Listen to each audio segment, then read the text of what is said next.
things that are super common in Indian hostels that if this was a foreign university, they would get cancelled immediately, part 4. And I see you guys are loving the series. So if you want to write your story to me and want to get it out, let me know. And I would love to continue the series with your stories.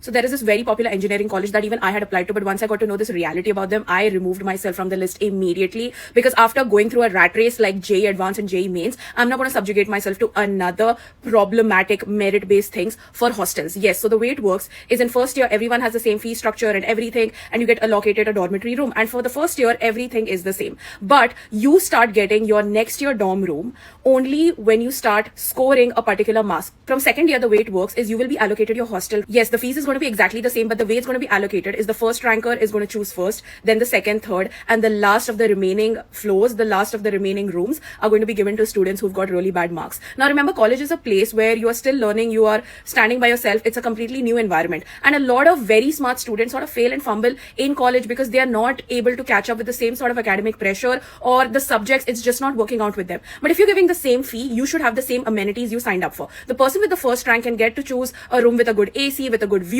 and the ceiling fan situation that I talked about in the other video. So you get a better facility, better room. You can get one room just for yourself if you get the first rank, and there are very limited rooms like that. And for the rest of the student, the quality just keeps on decreasing. Like some rooms would not have the AC, some rooms will be in sharing, some rooms will be in very bad, horrible, unhygienic state, but you will be paying the same fee. And only because you got less marks than your peers in this semester or in this year, you will get the bad room, and it's completely on merit. It's not like a portal system where you get to book a first come first serve basis, or you get to choose where you want to stay, or you want to choose and be with your friends. No, it's all about your mark sheet. And this is how they drill down this competitive attitude about marks in Indian students and make everything a rat race. It can turn your friends into your enemies, and this is how competitive they are. They don't care how much you pay, no matter if your fees is like 1 lakh or if your fees is like 25k. No, you are all paying the same amount, but some people will have better facilities than you because they got a better grade. And the thing about CGPA is it accumulates every year, right? So once, if you get bad grades in your first year, you're